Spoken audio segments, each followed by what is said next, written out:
मैं आप सभी का अपने चैनल पे स्वागत करती हूँ। आर्क एंजल के विषय में बताऊँगी कि वो कौन होते हैं। तो जितने भी आर्क एंजल्स होते हैं वह ना वह हमारे देवदूत होते हैं। एंजल्स का मतलब होता है देवदूत, जो पॉजिटिव एनर्जी से बने हुए होते हैं।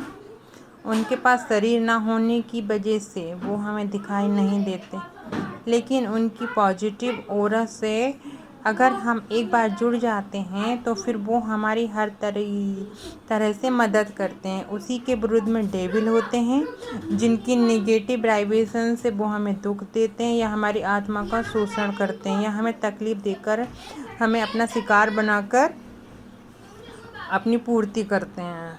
हमें गलत दिशा में ले जाकर हमसे गलत कार्य करवाते हैं और अपनी जो भी उनकी अधूरी इच्छाएं होती हैं उनकी पूर्ति करते हैं। ये हो गए डेविल। ये भूत प्रेत कहलाते हैं, एक एनर्जी फॉर्म में होते हैं।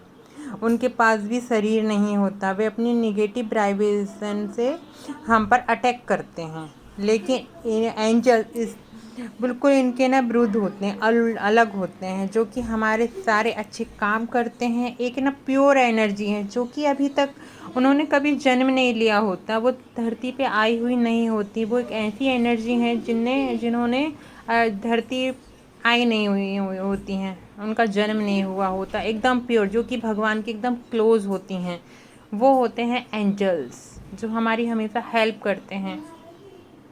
तो आप जब भी ये है ना, इनका काम होता है अच्छे, ये हमारे द्वारा अच्छे काम करवाते हैं। इनके इरादे भी बहुत नेक होते हैं, पॉजिटिव होते हैं, और ये हमेशा हमारी लाइफ में खुशियाँ भरते हैं।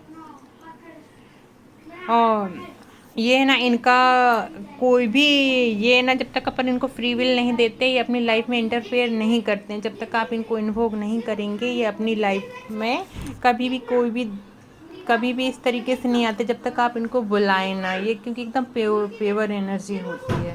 तो ये तो मैंने बताया कि हमारे आर्क एंजल्स कौन हैं। और दो वैसे आर्क एंजल 15 होते हैं।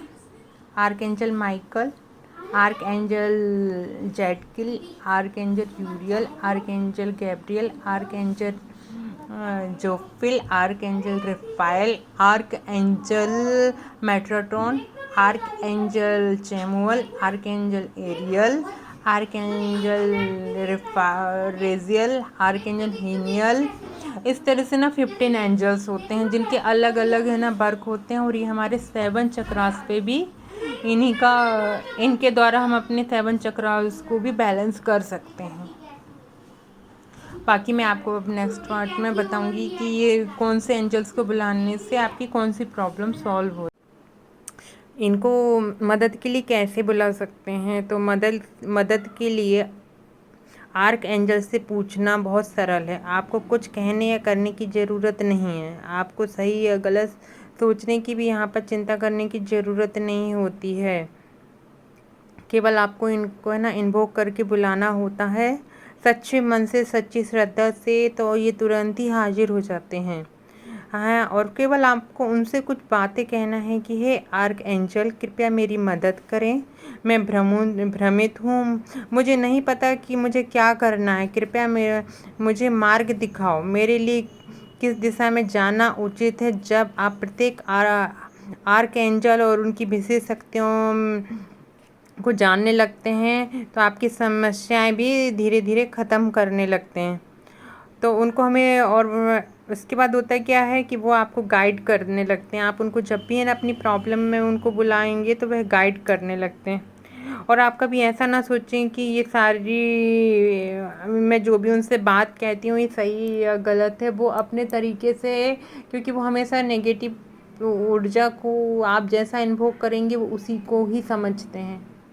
आपको हमेशा बेस्ट से बेस्ट देंगे। जब भी आपकी कोई भी प्रॉब्लम हो उनसे बोलें कि मुझे है ना मेरी इस समय मैं ना यहाँ पर भ्रमित हूँ, कृपया मुझे इस है ना प्रॉब्लम का सॉल्यूशन दीजिए। तो आप देखेंगे कि थोड़ी देर में या तो आपको फेदर दिखने लगेंगे। नंबर के द्वारा देते हैं वो अपने प्रेजेंट, बहुत तेज बोल के देते हैं, लाउडली। कुछ संकेत देते हैं, आपको कहीं कुछ लिखा मिलेगा, इस तरीके से आपको है ना पकड़ना पड़ता है उनकी करंट को, कि वो आपको क्या बताना चाह रहे हैं, क्या समझाना चाह रहे हैं। और जब भी आप उनको बुलाते हैं वो ज़रूर आते हैं और आपकी हेल्प करते हैं। ये आपको है ना 100% विश्वास होना चाहिए अपने ऊपर, अपने एंजल्स के ऊपर। तो इस तरीके से आप उनको, कोई भी एंजल्स को इन्वोक करके आप कभी भी किसी भी जगह है ना बुला सकते हैं। Thank you.